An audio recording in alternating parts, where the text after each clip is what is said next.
Naquele tempo, Jesus foi à região de Cesareia de Filipe e ali perguntou aos seus discípulos: quem dizem os homens ser o Filho do Homem?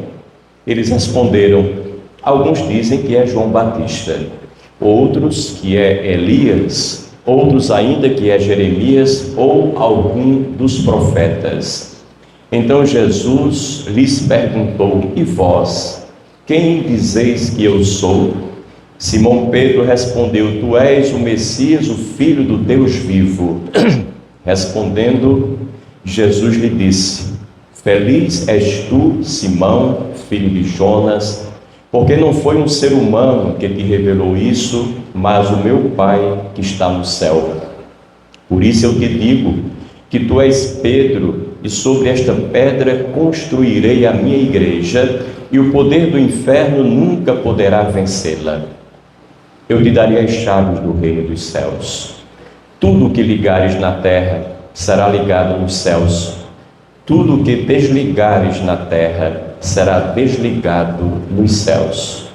Palavra da salvação. Então, caríssimos irmãos e irmãs, eu já disse para vocês reiteradas vezes que os personagens bíblicos são quase sempre imagens estruturantes da nossa personalidade, da pessoa que cada um é na face da terra. São aquelas chamadas figuras arquetípicas. O que é um arquétipo? Um arquétipo é um modelo no qual outras figuras se encontram inseridos totalmente. Então, a figura de Pedro e de Paulo, que celebramos hoje, são essas figuras arquetípicas, representativas de todos nós. Nós olhamos para eles e, de alguma maneira, nos percebemos, nos vemos, nos enxergamos naquilo que são suas virtudes, naturalmente, mas também naquilo que podem ser os seus defeitos, porque todos eles são homens e mulheres como nós o somos, sem tirar e sem acrescentar absolutamente nada. Então, dessa forma, a gente pode muito bem dizer que não são figuras do passado, de 2000 e tantos anos atrás. Estão mais vivos e presentes do que nunca em nossas vidas e em nosso mundo. Pedro é um dos santos mais populares da igreja, uma daquelas pessoas com a qual nós nos identificamos e muito, e é por isso que nós, boa parte das vezes, brincamos. Já ouvimos e já contamos muitas histórias relativas a Pedro, aquelas histórias de naquele tempo, quando Pedro andava com Jesus, e Pedro sempre leva a pior, coitado, e a gente ri um pouquinho de Pedro. Olha, a gente só brinca com quem a gente confia, com quem a gente tem intimidade, com quem a gente se identifica. Então Pedro nos permite até que façamos brincadeiras com ele, tamanha a identificação dele, da sua personalidade, da sua estrutura como ser humano, da sua forma de pensar e de atuar conosco. Facilmente nos enxergamos aí. Nos enxergamos em que aspectos? Vou trazê-los alguns. Primeiro, Pedro é a imagem da ambiguidade e da contradição por excelência. Ele, por um lado, é pedra de edificação. No Evangelho de hoje nós ouvimos Jesus Cristo dizer-lhe: tu és Pedro, e sobre esta pedra construirei a minha igreja, e nada vai derrubá-la. Então é uma pedra forte, uma pedra de alicerce. Mas também o mesmo Pedro é pedra de desequilíbrio, de tropeço. E nos lembramos que logo depois, dentro da mesma conversa que Cristo está tendo com Pedro, Jesus diz assim: afasta-te de mim, Satanás. O homem agora há pouco era uma pedra de edificação, já é Satanás, já é o inimigo.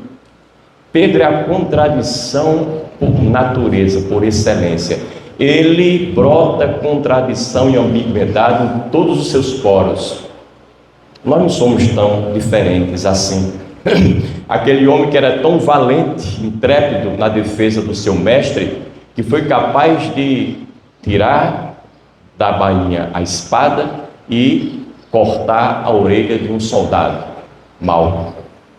É repreendido. Daqui a pouco, na hora que mais um mestre precisa dele, ele o nega 3 vezes. Não vi, não sei quem é esse rapaz. Não, mas você se parece muito com o apóstolo. Eu não sou, só sou parecido, mas você está enganado. 3 vezes seguidamente. Esse mar de contradições, ele é o retrato daquilo que nós somos. E como é que nós somos? Nós não somos uma coisa só. Nós somos bons e maus ao mesmo tempo. Capazes de gestos de bondade que diz nem um santo faria isso. E daqui a pouco estamos desfazendo tudo o que fizemos há 5 minutos atrás. Basta que tenhamos uma motivação, às vezes sentimental, emotiva, para que destruamos aquilo que foi construído antes. Nós somos santos e pecadores. Trazemos conosco anjos e demônios. Somos corajosos ao extremo para algumas coisas, trememos de medo para outras coisas. Somos luzes e somos sombras, às vezes verdadeiramente trevas. Somos ambíguos e contraditórios por natureza. Agora, o problema não é ser ambíguo, porque todos nós o somos. O problema é não aceitar a nossa ambiguidade, é rejeitá-la, assumir apenas aquela parte da vida que nos interessa, que nos é mais propícia, a partir da qual nós ficamos melhor na fotografia junto aos outros, passamos uma imagem boa para as pessoas e para a sociedade como um todo, mas as nossas virtudes e quase nunca os nossos defeitos e limitações. Esse é um problema, agarrar-nos ao que é agradável para nós e ao mesmo tempo renegar, virar as costas, esquecer, deixar à margem aquilo que nos desagrada e que nós percebemos que também trazemos conosco. Aí caminhamos pela vida como mancos, pessoas de uma perna só. E quem caminha com a perna só, mais facilmente pode ser rasteirado, desequilibrado e derrubado. Com as duas já não é tão difícil, com uma só nem se fala. Então é muito importante perceber que essa característica de ambiguidade de Pedro aplicada a nós, ela nos ajuda e nos impulsiona a fazer como Pedro, assumir aquilo que nós somos por inteiro, sem nenhum problema. Porque a gente tem uma mania de fazer isso, de reprimir, e tudo aquilo que a gente reprime, ninguém se engane, cresce na mesma proporção daquilo que a gente valoriza, que a gente apresenta, que a gente mostra. Isso é mais ou menos como uma árvore. Você planta uma árvore e ela vai crescendo para cima, visivelmente se faz presente, mas vai crescendo igualmente para baixo. As raízes vão se alastrando e tomando conta do espaço todo. Quanto mais ela cresce, tanto mais ela se aprofunda. Tudo aquilo que a gente reprime vai crescendo sutilmente, sorrateiramente. A grande diferença é que as pessoas não estão vendo, por enquanto, ainda não. Pode ser que daqui a pouco arrebente raiz por tudo quanto é lugar e o chão todo venha acima, denunciando que a responsável por esse desastre é aquela planta lá, é aquela pessoa lá, somos nós aqui.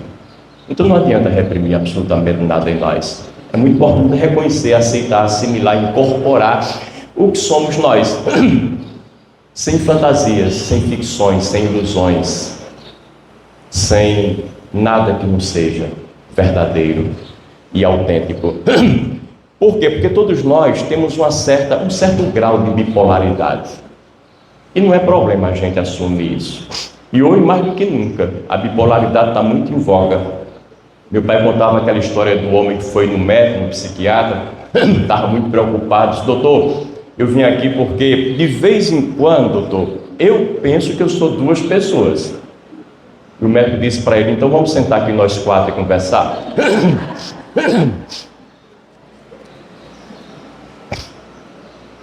Pedro também, e é dessa forma alguém que assume as suas contradições.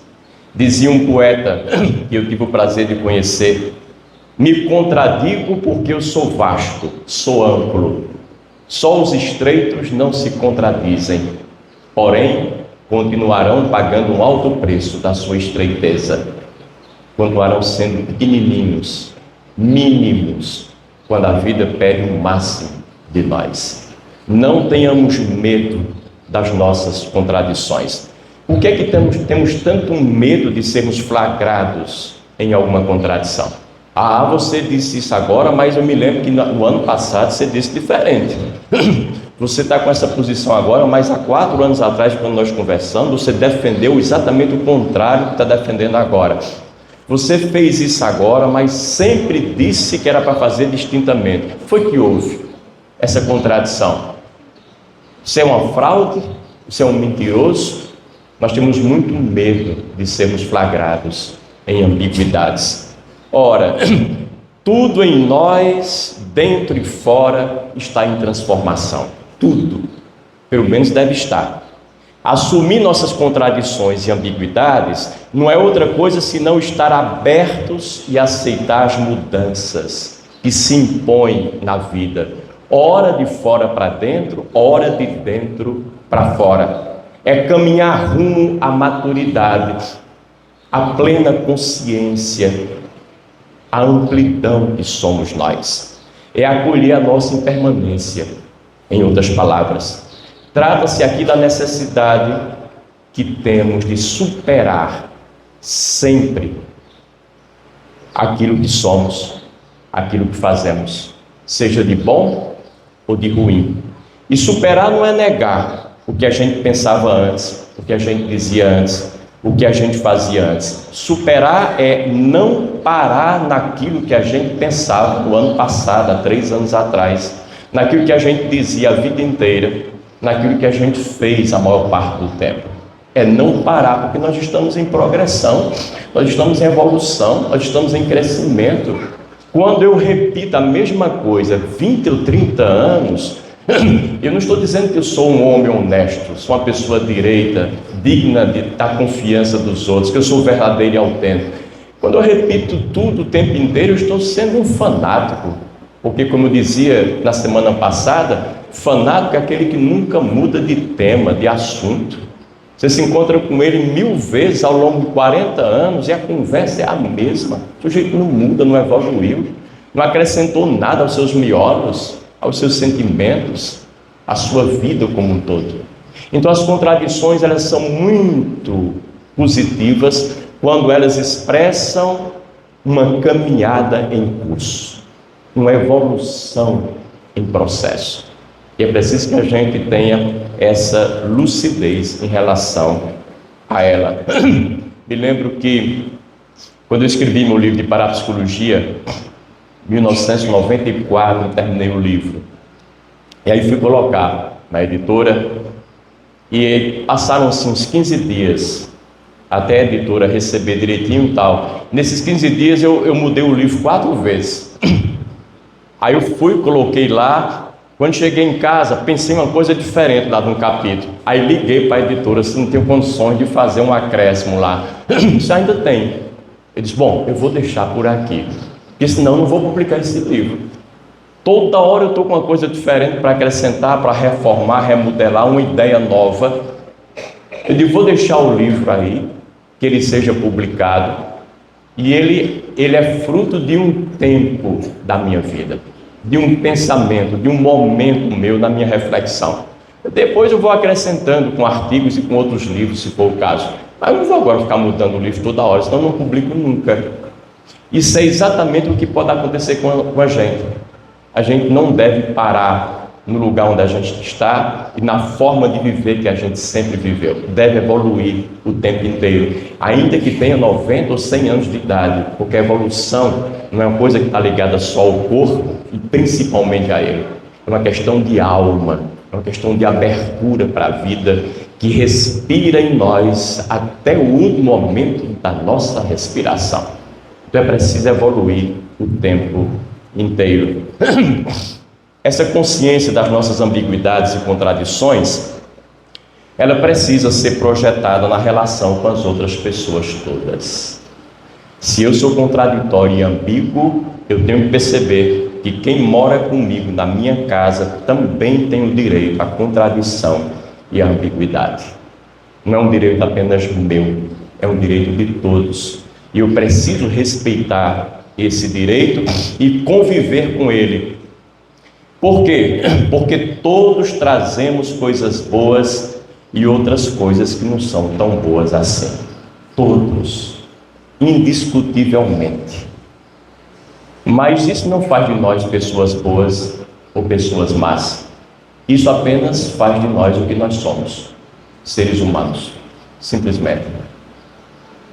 Isso apenas diz que nós somos feitos de um barro, e o barro é frágil. Quando leva uma pancada, ele pode rachar, pode quebrar, ele pode se esfacelar completamente. Esses somos nós, seres humanos somos assim, inegavelmente. O importante é, e aqui atenção, aprender a fazer uso de tudo em nós e de tudo nos outros. E fazer um uso inteligente, criativo, sábio.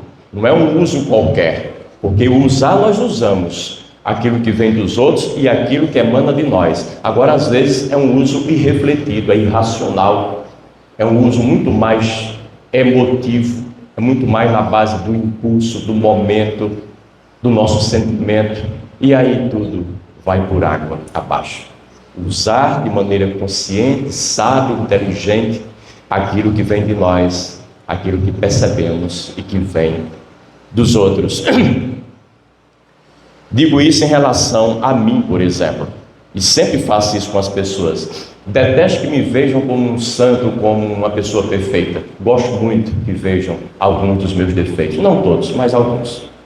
É bom. Alguns é bom que sejam percebidos. As pessoas colocarem os pés no chão da realidade, dizer, ele também faz isso. Eu também vivo fazendo aquilo. Eu ouvi dizendo uma bobagem acolá. É muito importante para a gente, se a gente se percebe, se dá o direito de que os outros também nos percebam do jeito que nós somos, nem mais e nem menos. Ora, e aqui eu chamo a atenção de vocês, qualquer pessoa nesse planeta possui pelo menos uma coisa de que você não gosta, talvez até uma coisa que você deteste. E quando eu falo pessoa, não falo tanto das pessoas que estão longe de nós não, que a gente só vê uma vez ou outra na vida, porque essas não nos interessam. A gente pode muito bem relevar os defeitos delas, por mais que gostemos pouco daquilo que vemos e ouvimos. Mas vai passar 2 minutos, 3, foi embora e eu também passei, fui para casa. O grande problema é quando essas pessoas que têm defeitos, 1 ou 2 ou 3, são conhecidas nossas, são nossos familiares, são nossos entes queridos, são os nossos amores e afetos, são as pessoas que convivem conosco muito de pertinho, de forma muito estreita em termos de relacionamento. E aí não dá para a gente simplesmente descartar e dizer, não, vai passar, vai embora com o teu defeito. A gente tem um laço, tem um compromisso, tem um vínculo, e isso nos prende, às vezes, pela vida toda. Ou nós aprendemos a nos relacionar com esses defeitos dessa pessoa, que a gente é obrigado a ver todos os dias, às vezes 24 horas, acordando e dormindo juntos, ou então nós estamos perdidos. Faremos da nossa vida um verdadeiro inferno. E ninguém está aqui para viver antecipadamente esse inferno. Estamos aqui para encontrar um melhor jeito de viver a nossa vida, apesar de todos os limites, limitações e defeitos que possamos encontrar uns nos outros. Então, aprendamos a usar essa parte de que nós não gostamos nas pessoas queridas para o nosso crescimento pessoal, até para o nosso crescimento espiritual. Usemos essa parte menos boa, essa parte que nós percebemos ser defeituosa nas pessoas com quem nós convivemos. E como é que a gente pode usar esse defeito das pessoas? Desenvolvendo e praticando as nossas virtudes. Virtudes humanas, como por exemplo o acolhimento, o respeito, a escuta, a paciência, a tolerância, a resiliência, a atenção plena, o silêncio, o amor, enfim. As pessoas que às vezes são um demônio para nós, são tudo de que nós precisamos para crescer. Aliás, quem quer crescer espiritualmente, nada melhor do que um demônio no pé, porque nos desafiam. Quando a gente tem uma pessoa muito boazinha no pé da gente, só dizendo amém, amém, meu amor, que coisa agradável, como você é lindo, que maravilha você fez, sou o seu admirador eternamente, a gente não vai para lugar nenhum. Fica mal acostumado aos elogios. E na hora que percebe que aqueles elogios não tem muito a ver conosco, cai uma decepção, uma frustração, uma briga com aquela pessoa, uma confusão do tamanho do mundo. Então é preciso que a gente use o que é menos bom nas pessoas para o crescimento da gente. Agora, quanto ao resto, no que diz respeito às coisas boas que aquela pessoa tem, o conselho é simplesmente desfrute, curta à vontade, o mais que você possa. Dessa maneira, nós podemos usar tudo de uma pessoa, tanto para o nosso crescimento e enriquecimento pessoal, quanto para o nosso bem-estar concreto, no dia a dia de quem convive com o diferente. É uma questão de fazer uso disso, de praticar isso. E se alguém tem dúvida, comece a fazer a partir de hoje. Não veja seu companheiro, sua companheira, seu filho ou filha, seu empregado ou seu patrão, aqueles com quem você convive de perto todos os dias, como um inimigo seu, como alguém nocivo ao seu crescimento. Veja como uma bênção que pode despertar em você muitas coisas que sem a presença daquela pessoa você jamais teria condição de desenvolver. Mas aquela pessoa é uma oportunidade para que você o faça. Façamos isso. No mais a mais, e aqui já estou concluindo, alguém que é bom no aspecto não tem obrigação de ser igualmente bom em todos os outros aspectos. E às vezes a gente exige isso nas pessoas. Ela é boa nisso, é boa naquilo, aí a gente obriga a pessoa a ser boa e maravilhosa em tudo mais. Não dá, nós não somos assim. O contrário também é verdadeiro, e muitas vezes encontramos isso. Uma pessoa tem uma coisa ruim numa dimensão qualquer, aí nós arruinamos a vida dela em todas as outras dimensões. Nada que venha dela nos serve e presta. Por quê? Porque a gente descobriu um defeito, uma coisa lá qualquer. Também não é assim. E não é justo que nós nos compreendamos e compreendamos os outros dessa maneira. E todas as pessoas têm uma coisa boa que a gente deve pegar nelas e trazer para a gente. Mas também tem um monte de coisa menos boa, que a gente não pode fazer isso. Deixa com elas. Resolvam vocês. Porque ruim por ruim eu já tenho os meus problemas, já tenho as minhas dificuldades.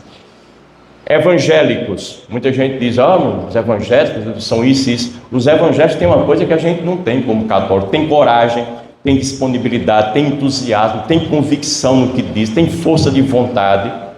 Mudam de uma hora para outra, fazem um revestrez na vida deles, e a gente não faz. A gente é acabrunhado, calado, quieto, até para dizer que a gente é católico, a gente diz bem baixinho, não tem convicção, não lê nada, não estuda nada da religião da gente, não sabe de nada, via de regra. Tem gente que sabe, Os espíritas, eles têm um espírito solidário, capacidade de ajudar, de dar assistência, de fazer caridade, como nenhum de nós tem. Não, mas a motivação deles, eu não quero saber da motivação. Eles fazem com brio. Vamos aprender deles isso, incorporar em nós. Os nossos irmãos budistas, e eu convivi com muitos budistas, aquela quietude interior, o silêncio profundo, a meditação, o apaziguamento da alma, que a gente não tem. A gente entra num templo budista e é um silêncio que fala o tempo inteiro. Eles passam por a gente com as mãozinhas postas, aquele sorriso nos lábios, uma pequena reverência e vão adiante. Fiz uns 2 retiros com budistas, uma semana cada um. Eu acho que eu ouvi 2 ou 3 palavras daquele povo. Eram momentos de silêncio absoluto com eles. Aprendamos isso deles também. E nós, católicos, o que é que temos de bom para que os outros de fora, de outras religiões, possam captar, acolher, incorporar a vida deles? Essa é uma questão boa, que a gente pode pensar sobre ela ao longo desses dias. Que Pedro e Paulo nos ajudem nisso. Louvado seja nosso Senhor Jesus Cristo.